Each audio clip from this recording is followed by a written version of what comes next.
Today we have Myra Dallas here. She is the CEO of Acorn Influence. And so Acorn is the company. I'm going to put that in the chat here if any of you guys want to check out her company. Again, she's the CEO, and she has a successful track record of exceeding P&L objectives and developing brand, sales, and business strategies in both the traditional and digital advertising industries. She's the perfect expert to be here, and I can't wait for you guys to hear what she has in store. She's a traveler, she's a reader, she's a runner, and a memory maker. And she's also a huge friend of ours at the university and at OEI. And so we're super grateful you're here. Myra, I'm gonna let you take it from here. Great. Thank you, Stacy. Thank you for the introduction and the kind words. I am super excited about sharing all of the influencer marketing, ideas and thoughts. This is going to be a fast and furious 1 hour workshop, but I would ask that you guys please interrupt me, ask questions. My style, if we were in an in-person setting, would be for you to interrupt me and ask questions, raise your hand, whatever that is most convenient and comfortable for you. Either, you can chat questions to Stacy, whatever the case may be. I really want this to be informative. This is going to be a high level of, influencer marketing and what it means, both from an influencer standpoint and from a business standpoint. So I hope to be able to help give you a little bit more of an idea of what it is. And as always, I will make myself available after this for any questions that you might have and any resources that we need to. All right, Stacy, are we ready? Okay, perfect. We're ready. Here we go. So, Influencer Marketing 101, what is it, what does it mean, and how did we get here is really the question at hand. And here we go.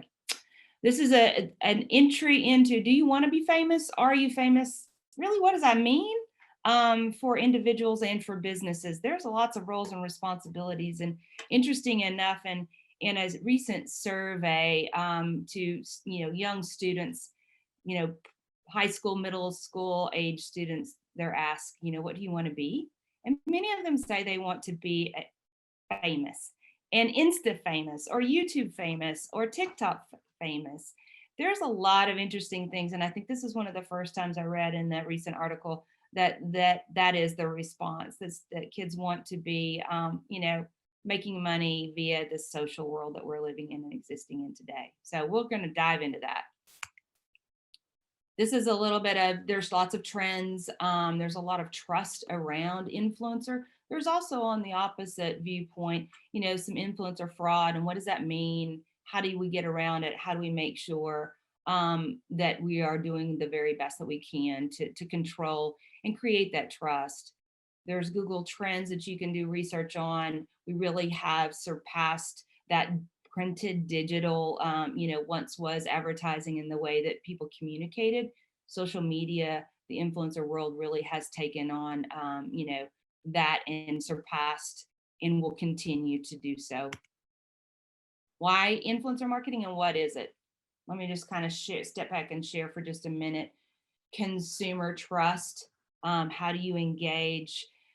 The stats continue to change. If you look over on the right-hand top side, this is kind of where Acorn started in 2014. I stepped into this space with the idea and a passion for, helping people connect and that word of mouth marketing. You can see the sophistication and the level of growth from 2016 to where we are and what we're projected to be this year. And this chart is representing billions of dollars being spent in the industry today.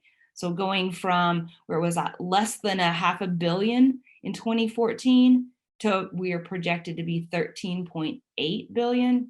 It's just an unbelievable world that we're living in today. It is, I called it the wild, wild, wild west back in 2014. There was really no rules, no regulations to where we are today. And we're probably at the wild, wild west stage of the industry and the space. But more people are using it for their own, means. Businesses of all sizes are using it to engage with their consumers. And we're projecting that about for every dollar spent, so you can do the math and get a calculator out, for every dollar spent in influencer marketing, the return on investment is about $6.50 for every dollar spent. That's a huge return on investment. It's a lot of dollars being, put into the economy. Not everyone, sees that return, but that is the average in the industry average at the moment. Somebody asked me the other day, and Stacy and I talked about this, earlier. Influencer marketing has a history, and it just didn't happen in 2010. We have been influencing each other since the very beginning. And really, if you look, that's the Pope, and in the top left-hand corner. And really, that's when, if you do a little bit of research, that's where it all started. They're all the world has decided that that's about the time that we started influencing. I would argue that happened way before. As individuals, we influence people, whether or not we want to or not, on a daily basis, but really leveraging the influence that you have. And in this case, the Pope leveraging his influence to have, medicine and getting, religion, whatever the case may be. He leveraged his influence in a positive way. Then there becomes the 1930s, which we really have seen. This is the first time the iconic Santa was used to influence people in the Coca-Cola world. And that is an interesting, fascinating case study in and of itself. If you haven't dug into that story and that, I would encourage you to do so. Then we fast forward to the 1950s and with the Marlboro Man. There are lots of people that talk about maybe, the consumption of tobacco products in the world is tied back, a little bit to this, but it was a huge strategy in advertising and in leveraging influence. And it's still an iconic, the Marlboro Man is still very iconic. And interesting enough, one of the Marlboro men, and there were many of them, happens to have been from the state of Arkansas. So do a little research on that as well. It's an interesting, interesting case study into the level of influence. And then here we are today, and the reason why we're here, which is really social media and how the social media and influencer marketing has really taken off, and the levels of, opportunities, both from a business and an individual, can be achieved through the social media marketing. There's a debate over who the first true influencer in this world that we live in is. This is Caroline Calloway, who is one of the individuals who have been, credited for being one of the very first Instagram influencers. So again, just to set the stage on, why we're here, and this is not brand new. Influencer marketing is not a new concept. Social media influencer marketing is, but the world and how we influence has been evolving since the very inception and beginning of time. So here is where we start the education on the platform usage. And this changes all the time. Up until last year, at the end of last year, TikTok would have been something that was categorized as an other platform. Not a whole lot of people. It was an emerging platform. But let me just promise you, TikTok is not a fad. TikTok is not just a trendy thing that's going away. We have seen more and more TikTok usage in our plans and our ask, and the benefits to, not just the young at heart, but we've seen, as you'll see, that stat, 52% of the users now on the platform are between 25 and 54. So we've seen that huge, that was not the trend, and that was not the stat in early 2020. But we use, from a traditional marketing perspective in the digital space, we use all of these platforms and more. We're watching the emerging platforms coming in and going out. So in 2014, Twitter, and many of you who are younger than I, students, probably use Twitter, maybe sparingly, maybe not at all. But in the original social media world, we had Twitter parties. kind of like live streams now today, I would associate, where we did these invitations, and people would come and sit for an hour and win prizes and have crazy, impressions driven campaigns. Then Twitter decided, it is one of the most open platforms, I will say, but Twitter became something that was not necessarily as utilized as Facebook or Instagram. Then Snapchat, YouTube, TikTok, obviously. All these plans and all these platforms have a place in the marketing strategy, and dependent upon, who you are, if you're an influencer or you're a business, these things can all be used and leveraged to reach your consumer, which is the ultimate, target. Any questions? Okay. I have a question, Myra. Yes. Also, hello. What do you have your eyes on new and emerging social media platforms, or do you mainly pay attention to those that already have a large market share because that's where the influencers are? No, I have a team that is doing a strategy team that's what they're doing. And one of the things that they do on a daily basis is to watch those new and emergings. And then we're having conversations, we're doing research, we're reaching out to the individuals that are on those platforms to see kind of what the nuances are. Many of our brands and our partnerships are not necessarily really gung-ho on being the first, to utilize it, but we do have some that are try, test and learn kind of situations.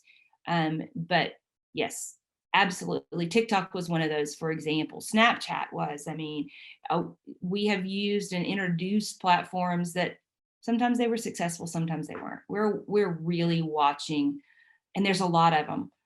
There are over 100 applications and apps and platforms that are trying, traction. Some are good, some are not.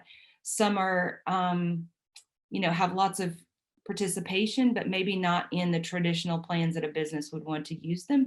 So it's our job to make sure of that. It's a fascinating world. Not only are we watching the new and emerging, but we're watching the changes on the existing, platforms that are the Facebooks and the Instagram. Very soon, Instagram is not going to have a swipe up; it's going to have sticker. Those are the kinds of interactions and things that we as marketers have to be aware of and make sure we're educating the influencers as well as the businesses and our partners. Thank you. Great question. So this is something. Can anybody guess what 145 minutes represents? I will tell you, 145 minutes per day are spent on average on social media. And that might be a conservative estimate. So you get the calculator out and you figure out how many days just on, social media we're spending as humans. It's a lot. It truly is fascinating. And that time continues to grow currently. And it has changed in our COVID world for certain. You add on an additional 2 hours on top of that for the time spent on average by an adult on our devices. So what does that mean? We're playing on our apps, we're doing all that stuff. It's a whole lot of minutes that are, that are dedicated. So that really is why finding those. Yes. Sorry to interrupt. I am curious. Deb just wrote this in the chat as well. Is that for the average person or for all ages? You said the 2 hours is on average for the adults. That's the average adult in the US today. So that's not, if you dropped it down and broke it down into the various age, it's going to change, obviously. Younger demographic is going to skew higher, obviously. The more senior of us are going to skew potentially, depending upon the world you live in and how busy you are, a little bit different as well. But that is the average US adult. It again is mind-boggling. There is also a stat that says that we have the attention span currently of less than 8 seconds. So that's a goldfish-like. If anybody is a Ted Lasso fan and you've heard him say, be a goldfish, that means forget about it. That's what we're dealing with now. It's a very noisy space to get somebody's attention and get them to react. And that's the beauty of what we do. we perfect that art of catching people's attention and driving them in and getting and pulling them in a variety of different ways. So these are some content examples for you, and we're going to dive deeper into this, but these are some of the platforms that we utilize and now are really emerging in hot places to place, potential sponsored content for a business. From an influencer perspective, this is where you're going to monetize potentially. We're looking at, Instagram Reels.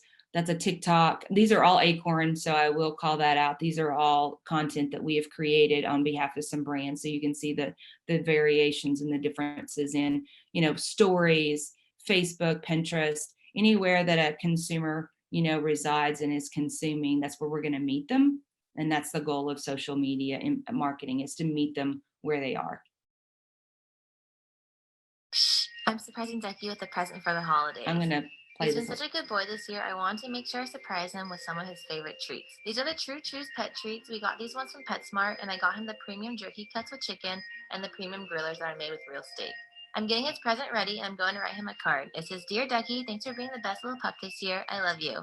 Let's put his present under the tree. I told him he couldn't open it until Christmas, so he just walked by and sniffed it every day. He's patiently waiting and counting down the days, and a few sleeps later, it's finally time to see what's inside. It's Christmas Day, Ducky. He was so excited, he raced out.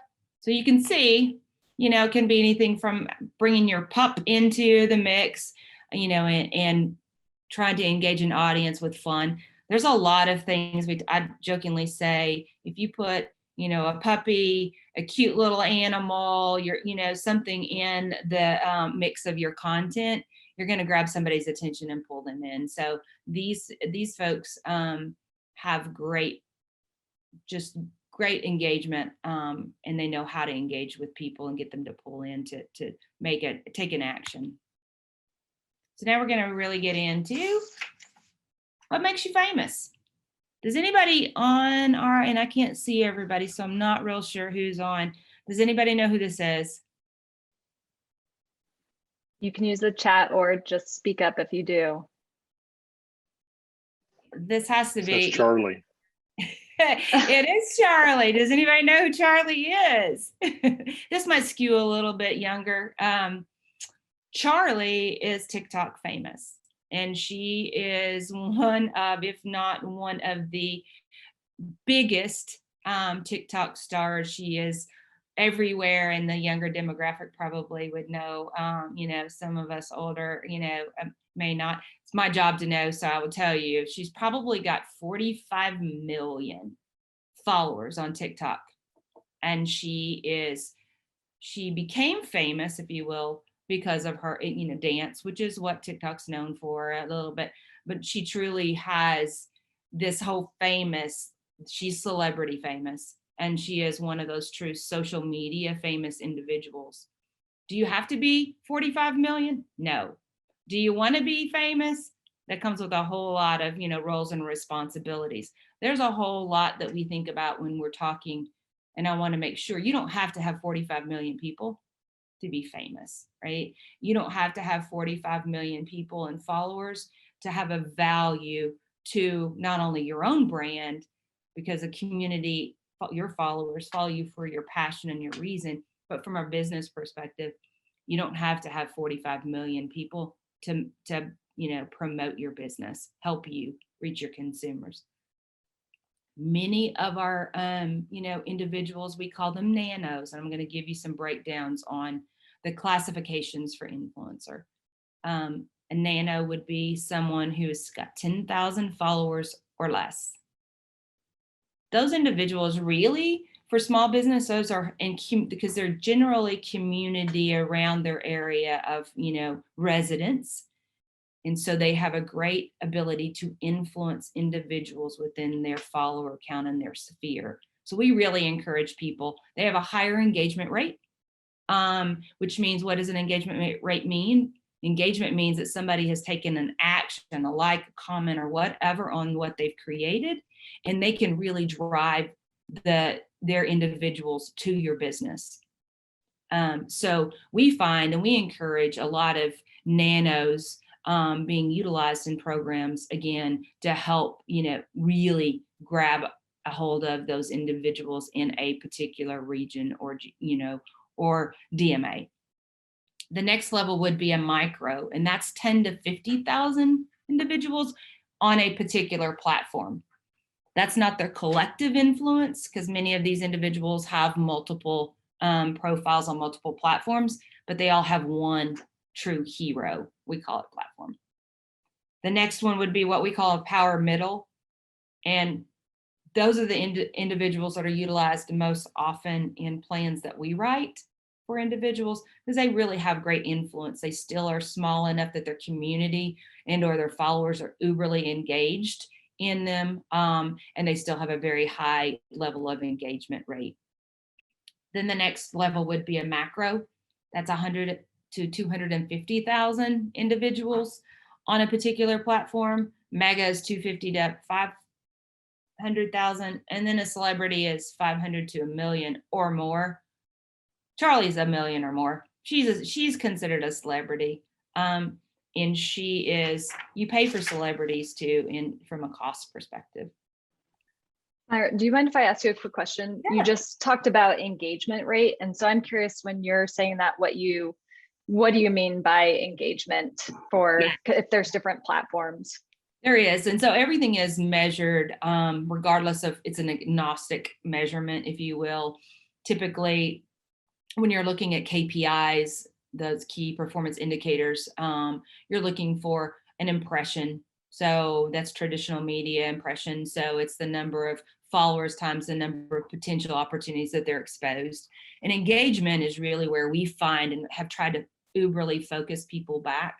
And engagement really means that something that you wrote or in your content caused an action, a like, a comment, a share, a view. All of those things mean that somebody was engaged with something that you created. And that really is a big indicator of, it resonated. The authentic voice that you and what you had to say really resonated with the followers or those who were exposed. Many times we are putting and creating opportunities for, like, using a code for a discount, right? Affiliate links. We're going to talk about that in a little bit. A buy now button. So that whole frictionless, transaction and opportunity is now more and more important with the world that we live in. So those are the measurements. There are other measurements, sales lift. We're looking at some other, research and performance indicators in the back side, data analytics. And that'll take it. I could talk another 2 hours on how to look at that and what to see. But those are all the things that you want to monitor and make sure you're taking a look at. Does that help answer the question, Stacey? Yeah, that's great. I hear a lot about likes don't mean that this is engaging. And so I just wanted to clarify around that. Yeah, the word action is key, right? And so that right. Helps me. Thank you. That's right. There's a lot of different definitions to it. And when you talk about what really is important to you and what really is a driver to, demonstrate a return on investment, a like is an easy, right? It's an easy action. It doesn't necessarily mean that they've taken an action, something that is a click, a drive to back to your home page. Those are a lot of things that really have that. Then that is, are you looking for lead generation? Are you trying, are you trying to get them in a cart? What are you trying to do? Those are things you have to take into consideration as you're setting things up. Right. That's helpful. Thank you. Great questions. So how do you become famous? How do you grow your influence? I tell people all the time, if you are wanting to be an influencer, start with what matters to you. And there are so many examples that we'll talk about in a minute, and I'll show you. But you can't be inauthentic. The way that this matters and the reason why we gravitate so much to that human connection is the passion. I follow people follow you. We have gotten to the point where we believe that individuals that we follow are our friends. They influence us. We may never have met them, and nor will we ever meet them in person. But that's because we connect because of the passion that's resonating through the stories and the content that they're creating. So you have to start with a passion. You have to start with what matters to you. And I would tell anybody on this, if you want to be an influencer and you want to monetize, have the opportunity, what matters to you? What's your personal statement? What means something to you? And then share it with the world, because it does matter. Your voice does matter. Your uniqueness matters. You don't want to be like everybody else. You want to be able to have a passion and a uniqueness and a story and a connection. You want to be authentic in what you're creating. Perseverance. If you want to be an influencer, it takes some time. It takes some moxie. It takes some work. But if this is truly what you want, there are ways, to get there. It takes trust. So what you don't want to do is, do something that is not authentic to your voice and your passion, because that's a way to really turn someone off that's followed you for a reason. Again, back to time and a little bit of luck. And we'll talk about a little bit of luck. The Charlie example, she was out there dancing and having a good time. She had no idea that she would be 2 years from the day that she started be in this position where she is on, being asked to be on every show and all over, and always in focus and in the limelight. Again, back to that, do you really want to be famous? The questions are, there's some responsibilities around that. I love this picture. Talks about time and the time that it is necessary. But if you look to the left, reality versus Instagram, what really goes on behind the scenes in this picture is showing, all the people taking all the pictures, how many of us have tried to have that Insta perfect shot, and the outtakes are what I find, fascinating. And we see that all the time in the work that we're doing. It takes a lot of work to be able to create something that's Insta perfect, right? And so sometimes it's better to show the real versus the perfection of it all. But I wanted to point out to you, to time to create authentic content, the average time invested in someone who's getting paid is 2 to 3 hours per post. So if you're a student and you're a student athlete, whatever the case may be, you have to think about that in your time, in your day. Do you have 2 to 3 hours of extra time to create something that is going to, present back to you some kind of compensation? I can't answer that question for you, and we try to tell people all the time, but there is a significant time investment if you're going to be paid for your work. How much control? I tell people all the time, it isn't a set it and forget it. You take the first picture, you write and create a narrative, and then you post it on your social media channel, and that's it. It's not it. If you're going to be compensated, there are potential edits involved. There's potential rewrites, reshoots. So you take that 2 to 3 hours and you add additional time onto it. It's a lot of time potentially being utilized. Any questions, thoughts? Again, my audience, I want to make sure I am capturing and answering questions and providing real feedback and necessary and useful feedback to businesses, if there's any businesses on here, and also any students that are wanting to get involved in this side of the business. Okay. Myra, I'll ask one more question, because I recognize a lot of the people on the call. So I see business owners here who may themselves not be the person who's going out there and becoming Instagram famous, but may be wondering, how do I, as a startup owner, connect with the influencers, and what does that engagement look like? How big of a deal do I need to be? How much do I need to expect to pay? That kind of thing. Yeah, so no, and and that's great. And that's exactly, and I will tell you, we just had a conversation with one of our small business owners, partners the other day, and I'm just counseling them. So it's not the work that's coming through Acorn, but it is, who represents your audience and who you're trying to target? Are you, a local restaurant? And are you trying to draw in the students, in to eat at your restaurant? And if you're doing that, take a look around and see, is there, it takes a little bit of time to identify that. That's the reason there's businesses like Acorn that are out there, because I will tell you, as a business, it's not as easy, as 30 minutes of your time and you'll be able to identify somebody. It does take some time to really find those individuals. But are you a clothing shop?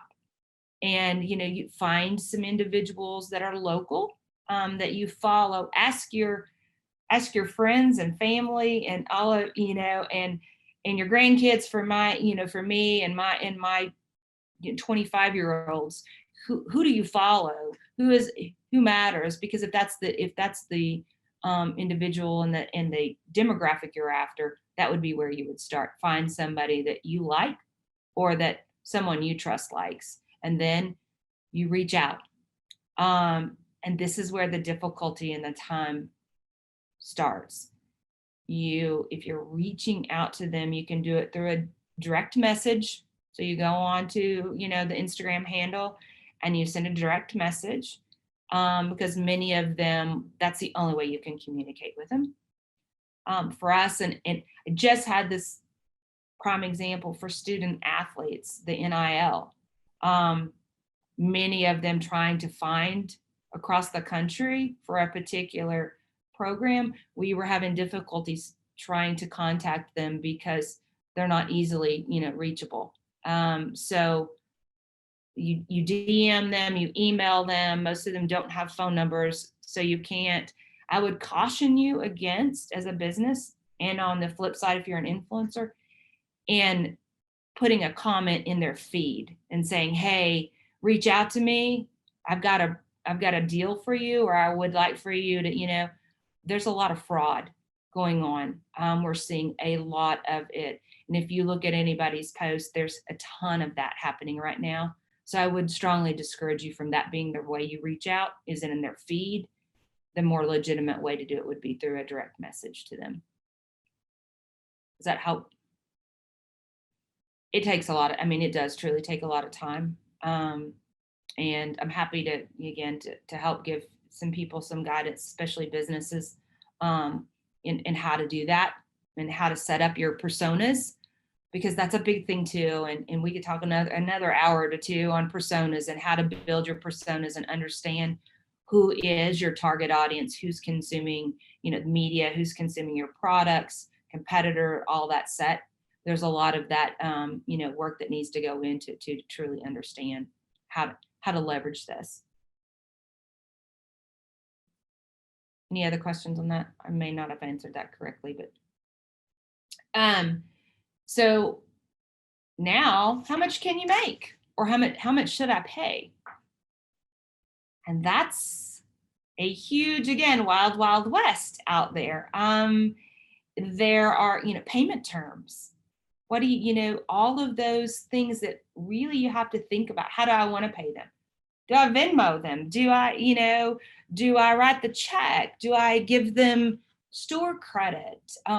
There's a variety of different ways and scenarios that you can compensate them. But I will tell you, as a business, you do need to think about the value, because they're giving you value in time. So the compensation needs to be, something that is beneficial to them. As an influencer, I will tell you, what's your time worth to you? Because your time, I use this analogy, it's probably not, but your house, if you're selling your house is worth what somebody's willing to buy it for. And that's kind of the way I would tell you, as an influencer, there are some parameters, and obviously you can't get $50,000, for a single post with 0 followers, but you can get some monetary, compensation. You should, for what you're creating. It is a really broad spectrum. We've paid people anywhere from $100 to $99,000 for crafting something, and everything in between. That's a big wide, I realize that, but that just speaks to the craziness of the compensation.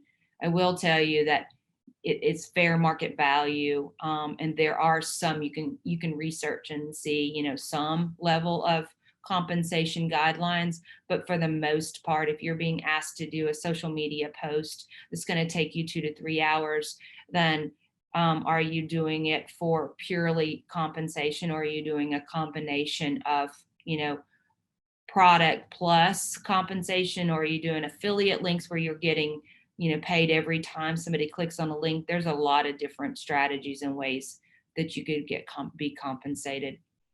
From the ways of which those compensation structures, you know, and what you're being asked or what you can ask. Social media promotion. So that would be your traditional create a post on your own social media and then be compensated for it. Radio spots, in-persons, video productions, affiliate links. There is just a wide variety. If you can create it, it can probably be arranged and you can be compensated for it. Or as a business, if there's something interesting, you have something going on and you want them to come into your business to eat.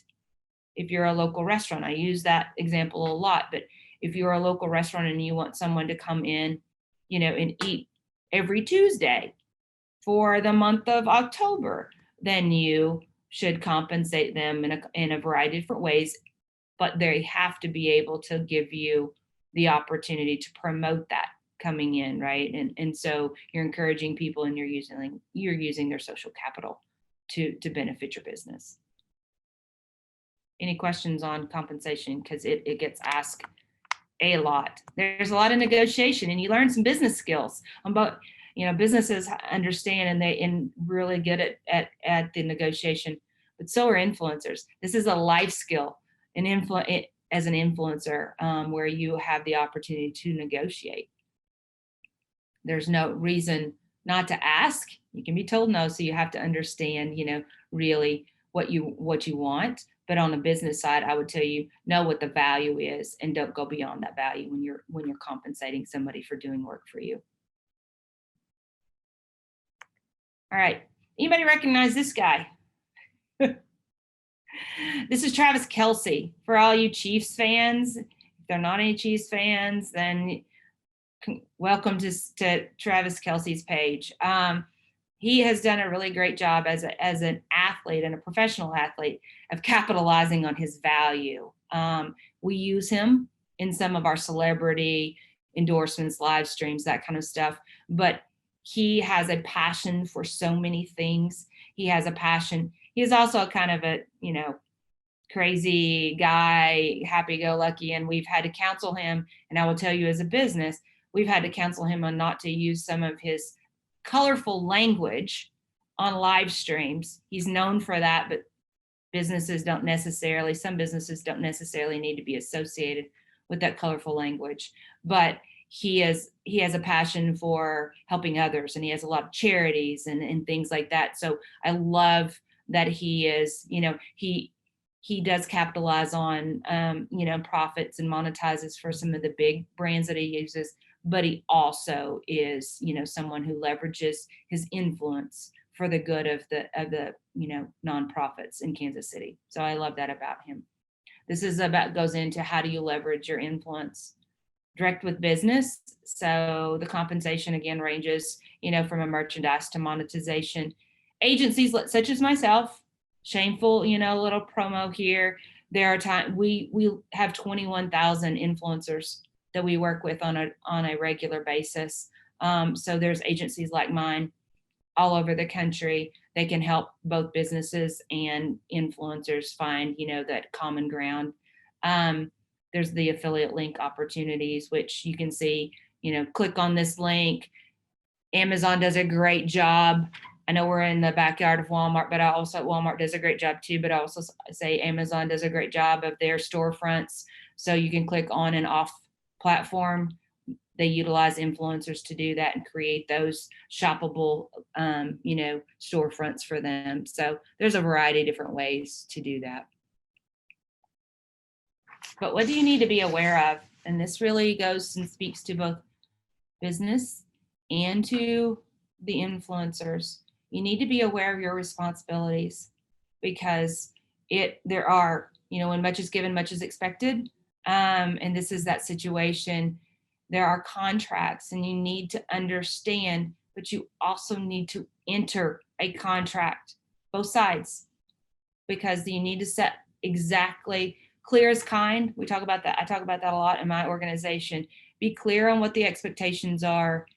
Be very sure that everybody understands the roles and responsibilities, timing, implications for all the things that you need to be able to spell out. And that will help you, in the unlikely event that something is not necessarily, as copacetic as what we wanted it to be. That's both sides. Protect yourselves with a contract. And it doesn't have to be complex, but you do need to spell it out. You need to understand the federal advertising rules and regs, FTC. I can give you guys some links to all of that if you're interested. But now more than ever, and I told you, we talked about the wild, wild, wild west early on, where FTC ignored this whole industry because they didn't think it was, thought it was a fad. It's not. There are lots of laws now about being, fair, being, forthcoming in your compensation, whether or not it be monetary and or if you just got a gift of some kind, some exchange, you must disclose that so that you are not unfairly, influencing an individual to take an action because they think that you just love the product and they don't. You might, but they need to also be aware that you were compensated for that. There's also tax implications. So really, really understand, as an influencer, you're going to get compensated for that action. And you might be a W-9 or a 1099, but you are going to have to report that to Uncle Sam. So if somebody wants to come and tell you they're going to give you a car, congratulations, you got a car, but you need to understand you're going to have to pay taxes on the value of that car. So I want to strongly encourage people not to get in that situation. We've seen it a lot where you don't report. Talk to someone about, set up whatever you need to set up as an influencer to make sure you're taking, care of your tax obligations. And then again, those legal implications, there's a lot of them. Make sure you understand what those are on both sides. Business, make sure you're protecting yourselves. There's a moral code out there. Make sure you understand what you're doing and to protect your business as well as the influencers protect their side. I'm talking a whole lot. Anybody have questions? Can you see? Sorry. There you go. There's no questions in the chat right now. Okay, well, there you go. I have a quick question. Hi, Myra. My name is Deb Williams. I work in the Office of Entrepreneurship and Innovation. I jumped on late, so you may have already talked about this. Several of the people on the workshop are students that are working with startups in the region, and many are being asked to think about the types of marketing that they should do on social media. And maybe you've already talked about this, but when should a company even think about, if you have tips, think about influencer marketing as something they should do? Like, are there ideas or thoughts or tips that you have for either a startup founder or a student who might be supporting a startup? That would be great to hear. Thank you. No, absolutely. That's a great question. No, it hasn't been asked, and I will tell you immediately, as you're getting ready to start a business, you need to establish your own personal, as a brand, your own personal pages, and start having that, just like an influencer, and that passion. As a business, you have a passion and for what you're doing, and it needs to be conveyed. So you need to start your pages up, again, knowing who you're trying to reach, your consumer, your targets. B2C and B2B are different, but you still need a presence on social media. I would encourage you to set your own blog up as something, in a way to communicate as a business, as a startup, we are the cobbler's children. I will straight up tell you that, as far as we consult people about social media, and we consult people about brand presence, and we're so busy doing that we don't necessarily do as great a job as what we should. So do as I say, not as I do kind of scenario here. But I think it's very important to start building that community as a brand, and then being able to identify and pull people in to act as your wingmen and women to be able to evangelize on your behalf. Does that answer?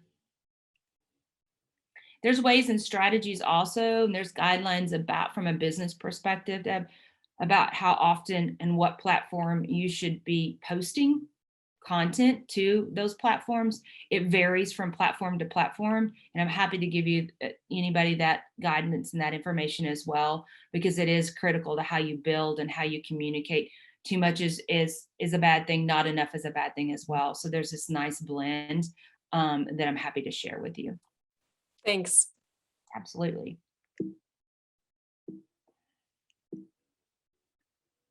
So I wanted to share we talked about FTC guidelines. We talked about, what's necessary. These are two unique posts from the same influencer. One is a sponsored, one is not. Can anybody tell which one is which? You should be able to, I'm certain. So now, no shocks. Stacy? The Rotini one, right? With the box. That is correct. And if I click in to show this, you will see that she has identified that is a paid partnership, which is something that is required from FTC guidelines, as well as, you guys will not be shocked, most of you, that there should be in the bottom, and there it is, a sponsored, right? So it's hashtag ad, hashtag spawn, hashtag sponsored, whatever the case may be, to allow individuals who are consuming that media know that this individual has been paid by this brand to, share that content.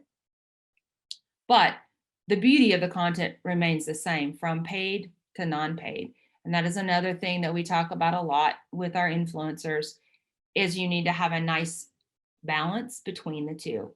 So in your feeds, the easiest way to lose people is to have 100% paid.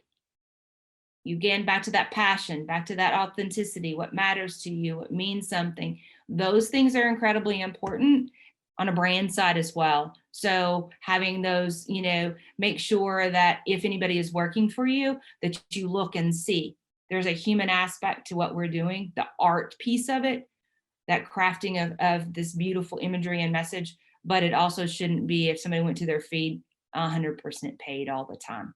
You want to be paid for what your work, but you don't want to turn somebody off because of the level of work. Now we're going to quickly go through this because I know we're wrapping on time. I want to show you, I told you I'd show you some examples. So this is Shanae. This is, as again, back to that whole who and what level of influence. She would be considered a mass celebrity. She plays for the Sparks.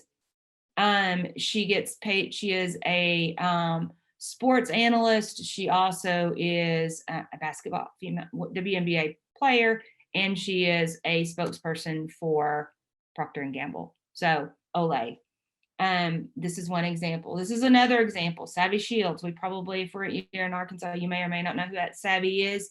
Savvy is capitalized on, her Miss America, but has done so in a very authentic way. She never goes against what she believes in. She's very beauty oriented, good body, good health. You can see, again, Savvy is an individual we call a power middle. She's probably closer to that, mass celebrity because of the Miss America status. But she does a lot of work on behalf of, and not just big brands, also as a business perspective and as a native Arkansan, she does a lot of stuff for, social good as well, and connections back to Arkansas. This is what I call Sweet Greens. I love Sweet Greens.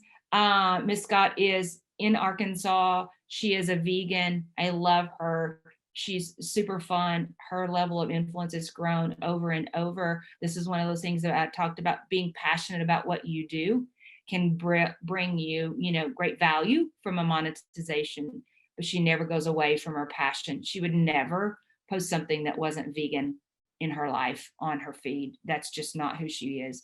No matter how much money you came to her with, she would turn you down. And then here are some local, here's somebody that's local that we all know. And again, we'll talk about a bit of luck and some passion. This is Sam Hurley. And for any of you who don't know who Sam Hurley is, you could probably throw a rock and hit Fayetteville High School, because he's a senior at Fayetteville High School now. Sam has come on to this unbelievable, amount of, so he is considered a celebrity, a social media celebrity now. He has 3.8 million followers on TikTok, maybe more than that. He's 1 million followers on Instagram, maybe more than that. 2 years ago, Sam just decided that he wanted to be a TikTok person and do a little bit kind of like Charlie.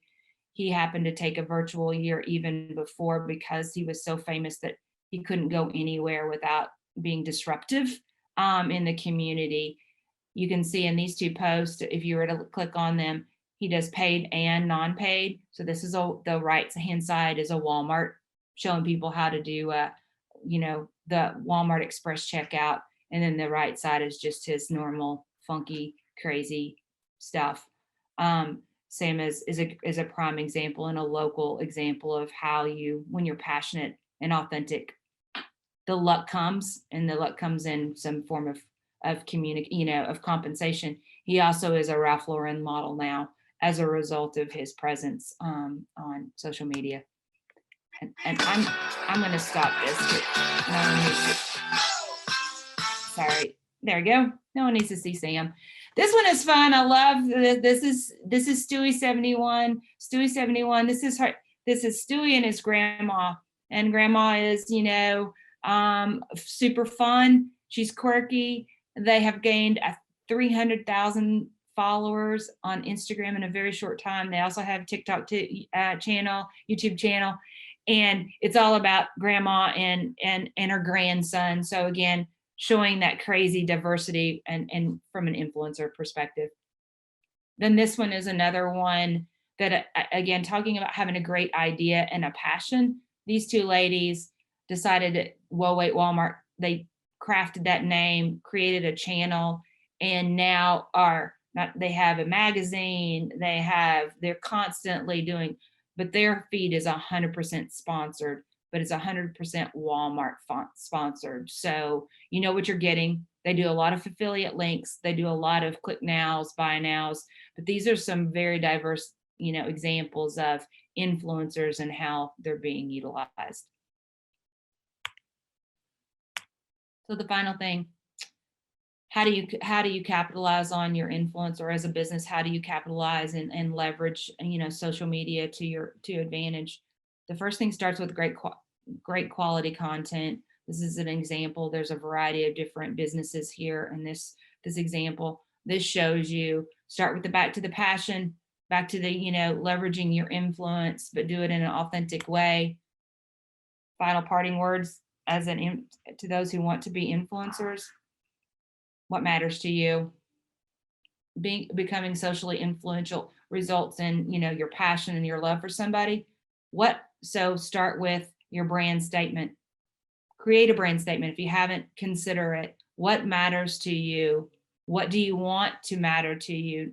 Think about long-term, because your social capital and your personal brand doesn't just matter today. It matters tomorrow, 5 years from now. Nothing that you create on any of these social media platforms goes away, I can assure you. So I caution everybody about that. Those quick, if you think something's going to go away in a few hours or I promise you it doesn't. So make sure, to pay attention to that as a brand, as a business. Make sure you're doing your research. But, don't diminish your brand by taking something that doesn't matter to you. And then back to know your value from a brand, know your value from an influencer, know your value as well. And that's high level. I can dig into and dive into anything, but that's really I'm hopeful that this gave you a little bit of high level information about influencer marketing. Are there any questions? Thank you so much. Big applause. Thank you. Does anyone have any questions? We have a few moments here. If you want to drop it in the chat or unmute. I'll also put Myra's email in here. She is more than willing to answer questions if you have something that you aren't wanting to talk about right now. Yeah. And oh, go ahead. No, I was just going to say, for anything, I will happily share content calendars, contracts, anything that I can to help benefit you, both from an influencer side of the house as well as a small business side of the house. I'm happy to help provide that resource. That's a huge offer, in my opinion. So thank you for that. And there is a question here from Brandon. He said, is there any future concern about the potential instability of TikTok with how the platform was politicized a year or two ago? So I think that's a great question. I think that, there's always this potential instability with any, think about Facebook, and some of the things that have happened with Facebook. Instagram is the same, but I really think that, Brandon, TikTok is here to stay. I think that there are some parameters and things that that have already been put in place that we'll continue to see, but more and more people. A year ago, when all of the things, the negative feedback and all the things are happening with TikTok, there was people that were holding back, as a brand, just watching it. The amount of assurances we're getting from the industry, and really the sheer amount of investment that's happening would indicate that it's not a fad. It is going to be, and there's a lot of reporting and analytical things that we can see on the back end that would ensure that those uncertainties are being resolved. That's great. Thank you guys for being here today. Thank Hope you have so a good much. rest of your week. Myra, thank you Thanks so for everything. much. Thank you. Bye-bye. Absolutely. Thank you.